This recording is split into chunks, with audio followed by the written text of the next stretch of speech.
투자는 1박 2일이 아닌데요. 그러나 긴 흐름으로 깊은 시각으로 생각하기가 사실은 어렵습니다. 왜냐하면 매일매일 쏟아지는 뉴스가 너무 많기 때문이죠. 투자와 경제를 깊이 있게 보려고 저희가 노력하는 시간입니다. 딥사이트 시간인데요. 엔비디아 GTC가 이제 한참 열리고 있는 상황이고 그 가운데 뭐 엔비디아의 새로운 칩, 뭐 루빅 이런 것도 그렇지만 양자 컴퓨팅 얘기가 상당히 주목받고 있습니다. 오늘 그 부분 좀 깊게 좀 분석하려고요. 유튜브 가을바람 월드 권중현 작가님 스튜디오에 모셨어요. 어서 오십시오. 네, 안녕하십니까. 반갑습니다. 네. 운영하시는 유튜브 이름이 가을바람 월드네요. 네네. 가을바람은 신선하는데 신선하고 또 월드랑 주로 이제 어떤 분야가 우리 권 작가님 관심 분야이고 어느 쪽을 지금 주로 이제 크리에이터로서 활동하고 계신 거예요? 네. 네, 일단 저는 한 양자 컴퓨터 분야에 한 4년 정도 투자를 했고요. 예. 양자 컴퓨터 산업 전반으로 다루면서 또 제가 이제 집중 투자하는 종목이 있어서 그 종목을 좀 깊게 파보고 있습니다. 그렇군요. 양자 컴퓨터에 대해서 저희는 막연하게만 이제 알고 있는데 깊게 알고 계신 분을 이제 모셨습니다. 말씀드린 것처럼 엔비디아의 GTC 행사에서 뭐 다른 게 있었지만 특이한 게 이제 양자 컴퓨터와 관련된 행사가 어제 있었죠. 어제 있었고 뭐 관련 그 CEO들을 초대해서 젠스랑이랑 여러 좀 발언과 의구심과 노이즈들이 좀 있었습니다. 네네. 그 내용이나 그 의미하는 바를 좀 설명해 주세요. 일단은 조금 거슬러 올라가 봐야 되는데요. 1월 달에 CES에서 이제 젠슨왕이 쓸만한 양자 컴퓨터 한 20년 걸리지 않겠느냐. 그러게요. 그 얘기를 하면서 이제 양자 스타트업들 주가가 이제 반토막이 났었죠. 폭락했죠. 맞아요. 네, 근데 최근에 들어서 이제 엔비디아가 바로 오늘 새벽에 이제 양자 리더들과 패널 토론을 가졌는데요. 네. 거기서 이제 굉장히 팽팽한 신경전이 벌어졌습니다. 네. 이제 젠슨왕은 그래도 좀 걸리지 않겠느냐 이런 느낌이었고 양자 리더들은 그래도 생각보다 가까이 왔다. 이런 이제 공방이 많이 와갔는데요. 네. 뭐 아시겠지만 엔비디아가 양자가속 컴퓨팅 센터를 보스턴에 올해 말부터 개설합니다. 네, 그렇게 얘기했습니다. 네. 예, 그래서 이미 MIT와 하버드가 있으니까 보스턴에 예. 한다고 했어요. 예. 그렇죠. 그래서 이제 젠슨왕도 피할 수 없는 거죠. 이 전체적인 흐름은 본인이 잘은 모르지만 양자가 다가오니까 엔비디아도 투자하고 시작할 수밖에 없다. 뭐 이런 흐름으로 진행이 됐던 것 같습니다. 그렇군요. 결국은 사실은 20년, 30년 걸린다는 얘기가 이거는 안 돼가 아니라 관심 있다는 거잖아요. 그죠? 그렇죠. 예, 이번에 하는 것도 관심 있다는 걸 표명을 한 거고 판을 좀 깔고 그렇게 하겠다는 건데 그러면 소위 이제 아직 개념이 뭐 특별히 저희 같은 일반인들은 더 애매하지 않습니까? 또 저는 이제 문과고 우리 문과생들은 더 그렇고 양자라고 하는 게 지금 양자가 주로 얘기되는 거 양자 컴퓨팅 이런 거란 말이에요. 그죠? 양자가 상업적으로 지금 기술 개발과 관련해서 이제 뭐 있을 수 있는 그 가능성, 영역들이나 또 지금 하고 있는 기업들은 어디예요? 일단은 양자의 양자는요 아주 작은 세계의 물질을 의미를 하고요. 네. 그래서 그거를 통해서 이제 컴퓨터를 만들겠다는 거죠.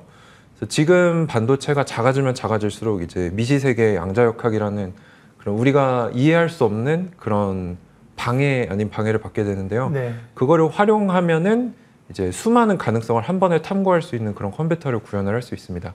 쉽게 말해서 미로를 한 사람이 가보느냐 그게 이제 엔비디아 GPU나 CPU가 하는 거고 양자 컴퓨터는 한 번에 뭐 수백 명을 넣어서 한 번에 봐가지고 네, 이런 컨셉인데 지금 뭐 아시겠지만 구글이 작년 말에 윌로우 칩 얘기도 했었고 뭐 마이크로소프트도 양자칩 발표를 했고 AWS 이런 빅테크들도 하지만 이제 실제로 상장된 기업들도 있거든요. 뭐 리게티, 디웨이브 또 제가 좋아하는 아이온큐 같은 기업들이 있는데 누가 앞서는지에 대해서는 굉장히 말이 많죠. 다 자기가 최고다라고 하기 때문에. 근데 이제 저는 중시하는 게 매출을 좀 중시해서 보고 있습니다. 네. 권 작가님은 문과생입니까? 공대생입니까? 저는 문과를 나왔는데요. 이제 소프트웨어 엔지니어로 근무를 해서 두 개 다 해본 경험이 있습니다. 그러시군요. 되게 굉장히 쉽게 설명을 해주셔서 쉽게 설명하는 게 어렵잖아요. 네. 그러면 근데 이제 핵심은 결국은 이게 이제 언제 좀 상용화가 되는 것이냐, 그게 이제 그리고 산업 현장이나 뭐 도입이 되는 것이냐 하는 건데 거기에 대해서 지금 뭐 20년 걸린다, 30년 걸린다 논란이 뭐 있는 거잖아요. 이제 이 어떤 또 우리는 사실은 연구자가 아니라 투자자잖아요, 그죠? 리서치 연구자라고 하면 시간이 오래 걸려도 되지만 투자자 입장에서는 이런 것들이 숫자가 사실 나와주거나 아니면 어떻게 기업들이 계속 성장하지 계속 자본 조달을 하면서 R&D를 해야 되는 방식인 건가 이런 궁금증이 있거든요. 양자 컴퓨팅의 어떤 단기적인 흐름, 중장기적인 미래 또 뭐 리스크, 기회 요인 이런 거는 일단은 지금 투자자 입장에서 일단 투자자 입장에서 제일 중요한 거는 양자 컴퓨터가 될 거냐 안 될 거냐 이건데요. 그거의 지표가 되는 게 고객사한테 양자 컴퓨터로 돈을 벌어줄 수 있느냐거든요. 그렇죠. 근데 아직까지는 그런 사례가 한 건도 없습니다. 그러니까 아직은 엄밀히 말하면 R&D 단계가 맞는데 여기서 누가 먼저 상용 사례를 낼 것이냐가 이제 투자자들의 관심사죠. 그래서 보통은 초전도체 방식, 초전도를 활용하는 극저온 방식, 그 이온 트랩 방식 이렇게 두 개가 주류를 이루고 있는데요. 이제 최근에 나오는 그 10년, 20년 얘기가 나오는 거는 초전도체 방식이 주로 그런 얘기를 많이 하고 있습니다. 대표적으로 초전도체 대표 스타트업인 리게티가 우리 4년에서 5년 더 걸릴 것 같아요. 이렇게 얼마 전에 얘기를 했거든요. 근데 아이온큐라는 이제 이온 트랩을 쓰는 상장사는 입장이 조금 다른데요. 거기는 실제로 연매출을 지금 수천만 달러씩 벌고 있거든요. 근데 이제 리게티라는 회사는 한 절반도 되지 않죠, 규모가. 그러니까 돈을 잘 버는 회사가 뭐라고 했냐면 우리는 벌써부터 성과를 내고 있다. 매출을 보자. 이런 식으로 얘기를 하고 있기 때문에 사실 투자자 입장에서는 누가 앞서고 있는지 명확하게는 알 수 없죠. 우리가 내부자가 아니기 때문에. 근데 우리는 이제 숫자를 보고 투자를 하는 사람들이기 때문에 그런 면에서 돈을 누가 버느냐 이게 좀 중요할 것 같고요. 또 실용적인 사례가 나오려면은 이 양자 컴퓨터가 지금 제대로 쓰이지 못하고 있는 이유가 오류율이 상당히 높습니다. 오류. 굉장히 작은 세계의 물질들을 다루다 보니까 뭐 빛이나 음성이나 뭐 전자기장 이런 것들. 근데 그거를 누가 먼저 수정해서 조금 더 오류가 적은 양자 컴퓨터를 만드느냐 그게 관건이 되겠습니다. 양자 컴퓨팅이 이제 미래의 그 성장 산업이고 어떻게 보면 이런 것들은 국가 핵심 산업이 되지 않습니까? 그래서 저희가 특이했던 게 기억은 하고 있는 게 미국이 중국과의 패권 전쟁에서 규제하는 분야 가운데 물론 첨단 반도체가 들어가고 있죠. 거기 보면 항상 이렇게 뭐 양자 컴퓨터가 들어가더라고요. 그래서 이게 정말 핵심 산업이나 그런 거를 알 수 있어요. 그러면 지금의 이 분야에서의 어떤 기술력은 국가별로 평가를 하게 되면 역시 미국입니까? 미국이 1티어로 손꼽히고 있습니다. 그 다음 국가는요? 그 다음이 이제 중국과 유럽 정도가 있습니다. 아직은 좀 뭔가 다들 좀 물밑에서 막 작업들을 하고 있는 그런 단계이군요. 뭐가 가시화된다기보다는. 그러면 이제 아까 말씀하신 그 뭐 아이온큐 같은 거를 들어보면 이제 매출이 일단 나오기 때문에 또 신뢰하고 그러는데 거기도 지금은 매출은 나오지만 이익은 나오는 단계는 아니잖아요. 그렇죠. 아직은 다 적자입니다. 이제 일단은 성장 산업은 사실은 매출 단위 중요하다. 이런 말씀이시고요. 기업 어차피 그 산업 측면에서는 저희가 공부를 또 따로 좀 해야 되는 거고요. 여기서 이제 권 작가님한테 사실 질문해서 얻을 수 있는 게 그 저희가 준비가 안 돼 있기 때문에 저를 포함해서 한계가 좀 있는 거고요. 기업 측면에서 보게 되면 그러면 역시나 이제 미국에 있는 기업들이 지금은 가장 접근 가능한 건가요? 1차적으로?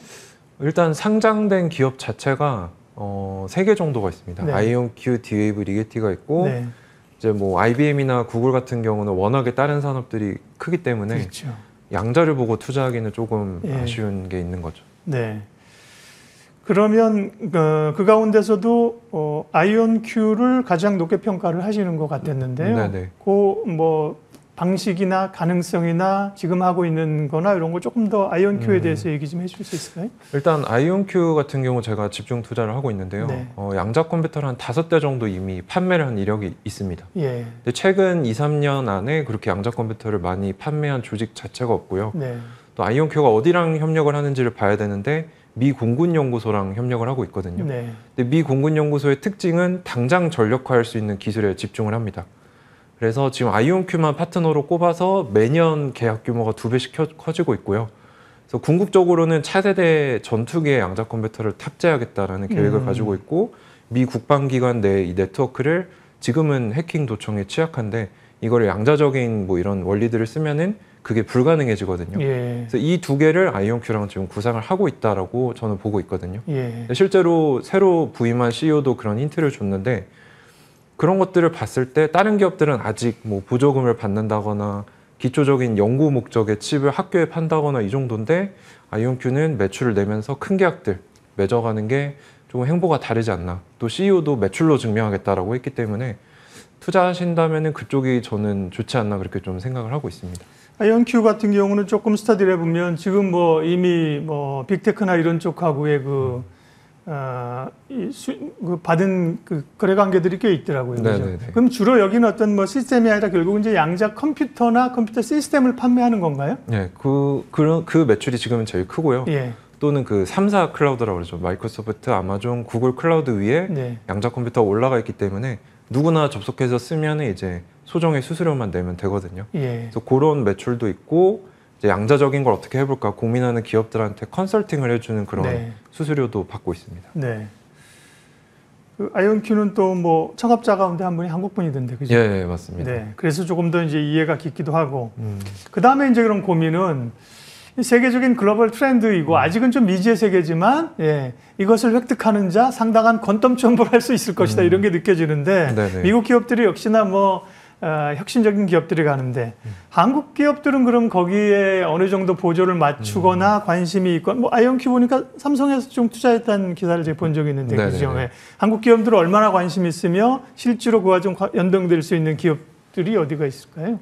일단 한국 자체로 말씀을 드리면 네. 한 미국보다 6, 7년 정도 뒤쳐져 있거든요. 네. 근데 최신 기술에서 그 정도 격차면 사실 큰 후발주자죠. 그래서 지금 정부 차원에서 노력을 굉장히 많이 했는데 최근에 이제 정치적인 그런 리스크들 때문에 조금 중단이 된 상태고요. 네. 상장 기업 중에 양자 컴퓨터를 하는 기업은 없습니다. 네. 지금 비상장 기업 중에 그걸 노력하는 기업들은 있는데 그래서 뭐 이런 양자 컴퓨팅 테마가 떠오르면 우리나라에 이제 같이 올라가는 주식들이 있어요. 네. 근데 저는 이제 가급적으로 그런 주식들보다는 네. 진짜 양자 사업을 하는 미국 상장사들을 투자하시는 게 훨씬 안전하지 않을까 그렇게 좀 권해드리고 있는 편입니다. 네. 그럼 말씀하신 그런 기업들은 투자자 입장에서 소위 투자의 지평을 기간을 뭐 어느 정도 좀 보고 투자를 해야 돼요? 네. 핵심 뭐 기업들에 대한. 네. 저는 일단 2021년부터 투자를 했는데요. 네. 그때 뭐 제가 양자 컴퓨터 얘기를 유튜브에 하면은 예. 사람들이 무슨 소설 쓰고 있네 이런 얘기를 예, 많이 하셨거든요. 근데 지금은 사실 뭐 젠슨항부터 시작해서 구글, 마이크로소프트, 그렇죠. 아마존, 뭐 트럼프 대통령 후보 시절 때 해리스 부통령이랑 얘기할 때 양자 컴퓨터를 핵심 기술로 거론을 했었거든요. 그리고 미국에 올해 안에 6조 원이 들어갑니다. 양자 정보 과학 분야에.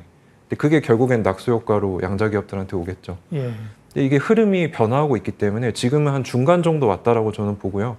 2030년 정도 되면 이제 쓸만한 양자 컴퓨터가 본격적으로 상용화 된다라고 보거든요. 네. 근데 그건 이제 보수적인 사람들까지 합쳐서 중립적으로 보는 거고 진보적으로 보는 기업들이 몇 개 있어요. D-Wave, 아이온큐, 컨티니엄 같은 회사들의 수장들은 지금부터 이미 시작됐다라고 예. 주장하고 있기 때문에 관심이 있으시다면 이제 리스크가 크기 때문에 이제 분산 투자를 하셔서 지금부터 한 4, 5년 보고 투자를 네. 하시면 좀 수익이 괜찮지 않을까 좀 생각을 해보고 있습니다. 아이온큐는 상장한 지가 그리 오래된 것 같지 않은데 그죠? 몇 년 안 됐죠? 3년 반 됐죠. 그렇죠. 그 정도 이제 된 것 같고요. 그동안에 뭐 관심 있는 분들은 아시겠지만 뭐 주가야 엄청난 상승과 최근에 또 큰 변동성이 있긴 했습니다만은 그런 흐름들이 있고요. 그러면 이제 지금 그리는 어떤 그림으로서의 어떤 양자 컴퓨터의 현실화, 그게 이제 또 선도 분야에서의 적용 이렇게 되면 소위 이제 양자 컴퓨팅 관련주들이 대표적으로 예를 들면 뭐 아이온큐 같은 경우가 뭐 엔비디아가 써내려갔던 그런 뭐 신화들을 좀 쓸 수 있을 걸로 기대를 하시는 건가요? 그럼요. 지금 아이온큐가 밀고 있는 게 예. 인텔 CEO가 10년 전에 젠슨왕한테 너네 GPU로 뭘 할 수 있느냐 이렇게 얘기했는데 예. 지금 위치가 바뀌어서 젠슨왕이 퀀텀 리더들한테 너네 걸로 뭘 할 수 있느냐 결국 이런 말을 한 거거든요. 저는 10년 뒤는 완전히 바뀔 거라고 생각을 하고 있습니다. 네. 아주 흥미롭습니다. 아쉬운 것은 시간이 좀 제한되어 있어서 양자 컴퓨팅에 관한 얘기를 못 들었다는 거고요. 그 말은 제가 모두에 말씀드린 것처럼 저희가 아직 준비가 안 됐기 때문에 들어도 한계가 있어서 오늘은 여기까지 하고 네네. 또 추후에 뉴스가 계속 이제 이슈가 될 것 같아요. 어려운 발걸음이지만 또 좀 오셔서 얘기해 주시면 좋겠습니다. 유튜버 가을바람월드 권중현 작가님과 양자 컴퓨터 얘기 함께 했습니다. 고맙습니다. 감사합니다. 예, 경제와 투자를 깊이 있게 생각하는 딥사이트 시간입니다. 경기 침체에 대한 우려들, 또 트럼프 관세 노이즈들, FOMC 뭐 이런 것들이 상당히 혼재되어 있으면서 매크로에 대한 흐름들도 궁금한데요. 글로벌 자금의 흐름들 또 포트폴리오 전략들 마경환 GB투자자문 대표님 모셨습니다. 여쭤보겠습니다. 어서 오십시오. 네, 안녕하세요. 오랜만에 네. 스튜디오에서 뵙습니다. 네. 네. 올 들어서 뭐 가장 큰 화두는 트럼프가 등장해서 뭐 세상을 흔들고 있는 것이고 네. 그와 함께 이제 결을 같이 하면서 미국의 빅테크 주가가 많이 빠지고 상당히 한 2년 동안 주도했던 미국 우선주의 이런 것들이 꽤 흔들리는 미국 뭐 일방주의 이런 것들이 꽤 좀 흔들리는 듯한 느낌을 갖습니다. 네. 이 흐름은 일시적인 것으로 보십니까? 아니면 어떤 약간의 트렌드로 보십니까? 결론부터 말씀드리면 네. 저는 추세적일 거로 판단합니다. 추세적일 거다. 그러니까 네. 이게 우리가 최근에 나스닥 주가가 꽤 크게 조정을 보이고 네. 또 이제 글로벌 투자자들이 미국보다는 유럽이나 이런 데 좀 더 최근에 예. 약간 비중을 바꾸고 있는데 사실은 이 뒤편의 비하인드의 다이나믹스가 어떤 건을 좀 알면 좀 더 편할 것 같아요. 네. 뭐냐면 단순하게 우리가 나스닥이 이렇게 그동안 왜 이렇게 많이 갔고 또 미국 중심의 어떤 예외주의가 갔냐 됐을 때 어떤 제가 판단하기에는 그 뒤에 기전은 바이드노믹스고 네. 바이드노믹스라는 게 사실은 큰 정부 위주의 정부 주도형 경제를 이뤘고 재정을 푼 거죠. 그렇죠. 사실. 예. 그러면서 결국은 부채를 일으켜서 예. 정부 주도의 경제를 하면서 굉장히 커졌던 거죠. 그래서 흥미로운 거는 나스닥 주가가 많이 올라온 게 아니라 최근 한 5년 동안에 미국 국가 GDP가 50%가 증가했습니다. 20조 달러에서 30조 달러로 한 4, 5년 만에 한 50%가 늘었기 때문에 이건 사실 정상이 아니죠. 네. 그래서 아까 그 그림이 일단 어떤 정부 주도의 재정 적자 확대를 통한 경제가 커졌던데 이제 문제는 이제 그 바이드노믹스가 지금 트럼프 행정부 들어오면서 어떤 그러니까 정책의 주도권이 바뀌면서 이제는 정부 주도형 경제가 아니라 공화당 위주의 트럼프 행정부가 민간 주도의 경제를 하다 보니까 그러면 정부 주도형 경제를 이렇게 축소를 하는 와중에 이 어떤 예외주의가 이제 좀 정점을 찍고 이제 좀 방향성이 바뀌는 거 아닌가 싶습니다. 네. 그렇다고 하면, 네. 물론 그렇다고 해서 이제 뭐 미국이 경기 침체로 가고 세계 패권을 잃고 이제 뭐 그런 것은 이제 아니겠지만, 그죠? 상당히 완벽한 미국의 독주, 그것도 7개 종목의 독주의 패럼은 사실 정상적은 아니었다. 그렇죠. 그것이 좀 이제 정상화되는 과정으로 간다고 하면 1차적으로 미국에서 좀 빼는 자금들, 글로벌 머니의 흐름들이 어디로 가느냐. 당장은 일단 유럽, 그다음에 실제로 중화권으로도 홍콩 쪽 이런 데도 들어가고 있는 것인지도 좀 궁금해요. 네. 일단 제가 먼저 말씀드리면 예. 제가 이제 아무래도 채권 전문가다 보니까 주식에 대해서 어떤 디테일하게 다 이렇게 지역별로 다 코멘트리는 네네. 어렵지만은 큰 그림에서 우리가 사실 지난 연말부터 이미 조짐이 나오고 있었죠. 네. 특히나 이제 도널드 트럼프가 당선되면서 정책의 주도권이 바뀌기 때문에 기본적으로 미국 위주로 갈 수가 없고 그러면 결국은 우리가 이제 미국 중심의 어떤 예외주의로 갔던 어떤 장세가 결국은 원래 한 3가지 정도 흐름을 예상했죠. 만약에 미국의 테크 위주의 주식이 꺾인다고 하면 그 다음에 대안은 어디로 갈 것인가에 될 때 최근에 이제 BOA 메릴린치에서 어떤 걸 우리가 주제를 나왔냐면 앞으로 BIG 크다의 B, 네. BIG 트레이드를 금년에 주목하라고 했고 그 BIG라는 게 첫 번째 B는 채권, 두 번째 펀드? I는 네.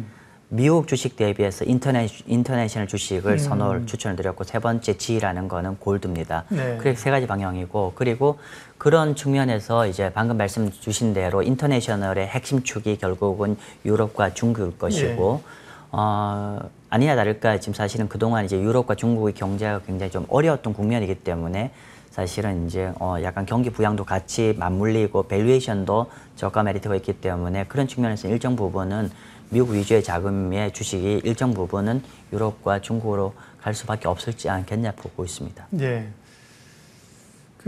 이제 글로벌 자금의 이제 흐름들 또 이제 뭐 채권 자금이 사실 훨씬 더 크고 이렇게 더 크게 움직이는 거 아닙니까? 네. 그런 쪽에서의 포커스를 잡아보면 금리라고 하는 거는 뭐 굉장히 중요한 거잖아요. 네네. 채권뿐만 아니라 주식에서도 그렇죠.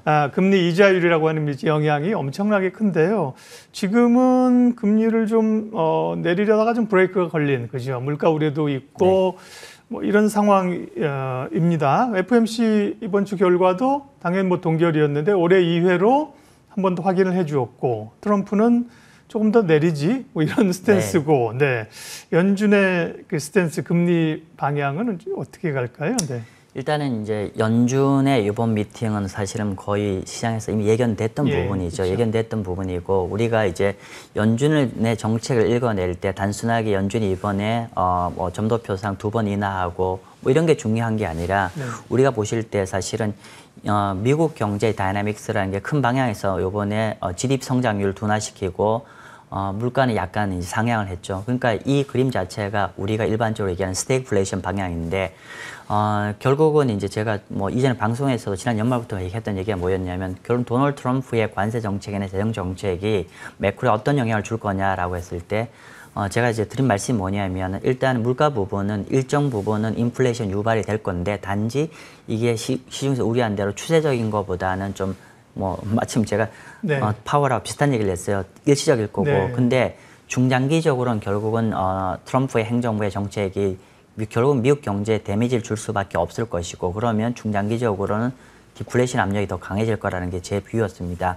근데 이제 사실은 이제 우리 주식 하시는 분이 조금 고민하셔야 될 게 뭐냐면 특히 미국 주식 고민하셔야 될 게 뭐냐면은 통상적으로 우리가 최근에 이제 검증이 되고 있죠. 그러니까 도널드 트럼프 행정부의 정책이 경제에 약간 데미지를 주는 방향인데 그러면 이게 명확하다고 하면 일반적으로 우리가 어떻게 되냐면 모니터리 팔러시 즉 우리가 그 통화 정책 금리는 일반적으로 경제가 둔화되는 모습이 보면 브레이크를 풀어가야만이 소프트 랜딩이 되는데 문제는 최근에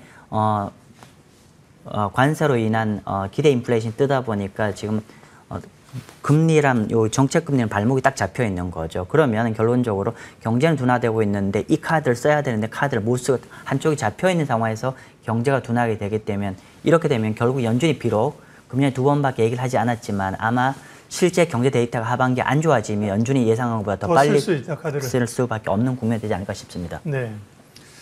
그게 이제 사실은 경기 침체를 원하는 사람은 없는데 지난번에 이제 장단기 금리의 역전 이후의 정상화 국면 과거에 봤더니만 여지없이 일정 기간 후에 경기 침체가 왔더라. 네, 그런 것도 좀 우려가 되는 것이고 트럼프가 지금 이제 어떻게 보면 일부러 좀 경기 하강을 살짝 유도하려는 듯한 느낌도 있는데 원하는 방향으로 안 돼서 정말 경기가 침체로 가버리면 어떡하지? 뭐 이런 우려가 있는 거잖아요. 파월은 아직 아니라고 얘기를 했거든요. 그렇죠. 그 부분은 어떻게 보세요? 일단은 이제 우리가 주식 관점에서 세상을 해석한다고 하면 최근의 국면은 굉장히 불편한 국면이지만 채권 쪽 사이드에서 보면은 사실은 채권 투자자들은 사실은 웰컴하는 상황입니다. 그러니까 국면이 좀 다른 국면이고요. 그리고 최근에 이제 우리가 보셔야 될 게 뭐냐면 어쨌건 간에 트럼프 행정부의 어떤 관세 정책이나 재정 정책이나 이 모든 것들이 우리가 특히나 이민자 제한 정책도 마찬가지지만은 사실 이 모든 게 일정 부분은 경제를 둔화를 감수하겠다는 뜻이고 우리가 시장에서 좀 해서 꼭 우리가 보셔야 될 게 뭐냐면 최근에 경제가 둔화가 되면 보통의 경우는 뭐 트럼프 푸시라든지 파월의 풋을 기대하는 거죠. 그런데 지금 트럼프가 얘기했던 게 뭐냐면 일정 부분의 경기 둔화는 감내하겠다. 우리는 풋 없어. 단지 여러분들이 이런 좀 우리 단기간의 고통을 좀 버텨내면 결국은 경제가 좋아지는 트럼프 콜은 있을 거야. 라고 하기 때문에 우리 주식 투자하시는 분도 그런 어떤 우리가 트럼프 행정부가 주식을 좀 밀리면 딱 받쳐주는 이런 정책이 있을 거란 기대감은 조금 줄이시는 게 필요하지 않을까. 그렇게 보는 게 저는 좀 편할 것 같습니다. 그러면 이제 채권 투자자 입장에서는 지금 좋은 시기라고 말씀하신 것으로 들었습니다. 결국은 금리가 지금 뭐 6개월 후든 1년 후든 지금보다 높아지리라고 생각하는 것보다는 그렇죠? 뭐 정상화되는 과정에서 본다면 그러면 이제 채권은 매수 전략이 좋은 겁니까? 그러면 이제 어떤 채권을 사면 되는 겁니까? 예, 일단은 아까 말씀 주신 대로 일단 미국 기준으로 말씀을 드리면은 지금 미국 같은 경우는 최근에 작년 8월 달에 주가 무너질 때와 지금 양태가 상당히 다릅니다. 작년 8월 달에 옌케리 청산되고 실업률 데이터 안 좋을 때 미국 주가는 한 10% 무너질 때 동공한테는 미국 10년만 국채금리도 4.2에서 3.6으로 확 내려왔습니다. 근데 이번 같은 경우는 지난 8월만큼 주가가 밀렸음에 불구하고 미국 국채금리 딱 멈춰 있어요. 그래서 사실은 이게 국채금리가 내려오지 않아서 채권 투자 재미없는 거 아닙니까? 라고 하는데 역으로 보셔야 됩니다, 여러분들. 일단 뭐냐면은 채권 투자하는 입장에서는 금리가 높은 데 있는 출발 스타팅이 높은 데가 좋은 거고요. 그렇죠. 두 번째. 유리한 자리인 그렇죠. 거죠. 그리고 정책 시장 금리가 경제가 둔화되면서 금리가 높게 형성되고 있다는 건 추후에 추후에 경제가 다운사이드 프레셔가 더 강해질 우려가 있다는 측면이기 때문에 사실은 지금은 채권, 특히 상반기엔 채권을 계속 사모으는 전략이 굉장히 좀 좋을 것 같고요. 그리고 우리가 이렇게 되면은 제가 작년까지만 하더라도 주로 국채를 얘기한다고 하면 미국보다는 한국이 더 훨씬 더 매력적인 나라라고 제가 얘기를 했었고 실제로 네. 그렇게 되었는데 금년부터는 제가 약간 스탠스가 바뀌었습니다. 네. 즉 한국도 여전히 좋습니다. 여전히 좋은데 이제 미국도 투자하기 굉장히 좋은 여건으로 형성되기 때문에 미국 채권도 우리가 굉장히 긍정적 시각에서 채권을 기회 날 때마다 그러니까 단 추격 매수는 하지 마시고요. 금리가 밀려서 가격이 밀릴 때마다 계속 사모으시는 전략 좋을 것 같습니다. 네.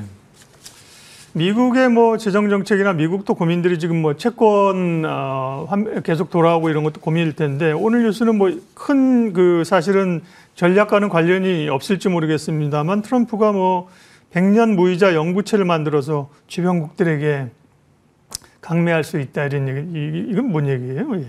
사실은 이제 제가 오늘 그 내용은 정확히 스터디가 안 돼 있습니다. 스터디는 안 돼 있는데 근데 이제 이거는 명확합니다. 우리가 트럼프 행정부가 두 가지 크게 얘기하는 게 뭐냐면은 기본적으로 미국 행정부가 지금 부채를 줄이겠다는 그러니까 기본적으로 그렇죠. 이 바이든 행정부 엄청 키워놓은 부채를 더 이상 키우면 미국이 구조적인 문제가 발생하기 때문에 부채를 줄이겠다는 얘기를 했었고 그러면서 이제 이쪽에서 얘기한 게 뭐냐면 시중금리를 떨어뜨리겠다고 했어요. 그렇죠. 그러면 기본적으로 우리가 트럼프 행정부의 모든 정책 자체가 기본적으로 부채를 키우지 부채를 키우지 않으면서 경제를 프로모션 하겠다. 이 두 가지를 형성했기 때문에 이거를 달성하기 위해서는 시중금리를 떨어뜨려야기 때문에 아마 그 정책도 우리가 채권금리는 그렇게 부정적이진 않을 겁니다. 기업들도 사실은 뭐 영구채 이런 거는 이제 부채가 아니라 막 자본으로 인식되고 이러잖아요. 그죠? 뭐 그런 걸 생각하고 있는 건지. 마지막으로 우리가 글로벌 자금의 어떤 흐름들 또 채권 이야기했는데 전체적인 그림에서의 그러면 2분기 상반기에 포트폴리오 전략 좀 마무리해 주실래요? 네. 예, 일단은 이제 우리가 주식만 하시는 분들 입장에서는 우리가 이제는 정말로 채권이 필요한 해지 개념으로도 필요하실 거고요. 두 번째로는 그 자체로 채권의 투자 매력으로도 필요한 국면일 거고 두 번째 약간 전체 주식 비중이 약간 줄지만 그 주식 비중 안에서는 온리 미국에서 아까 우리 인트로에도 말씀드렸지만은 아까 그런 상대적으로 우리 유럽이나 중국 비중도 좀 같이 하고 한국도 뭐 그런 측면에서는 그렇게 이전만큼 나쁘진 않죠. 그렇기 때문에 전체적 그림에서는 주식 비중을 좀 늘리면서 채권 같은 게 늘리되 단 주식 안에서도 그런 지역별로 릴로케이션하고 두 번째는 테크 위주보다는 디펜시브 스탁들도 참 보십시오. 예를 들면은 필수 소비자라든지 뭐 유틸리티 같은 것도 연초에 보면 성과가 상당히 견조할 겁니다. 여러분 그런 것도 필요할 겁니다. 네. 사실 투자라고 하는 게 뭐 내일 무슨 뉴스 나올지를 예측하는 것보다 가지고 있는 자산을 어떻게 적절하게 섹터나 지역이나 주식으로 배분하느냐의 문제이잖아요. 그런 생각이 대표님 말씀하실 때 정리가 됐습니다. GB투자자문 마경환 대표님 함께했습니다. 감사합니다. 네, 감사합니다.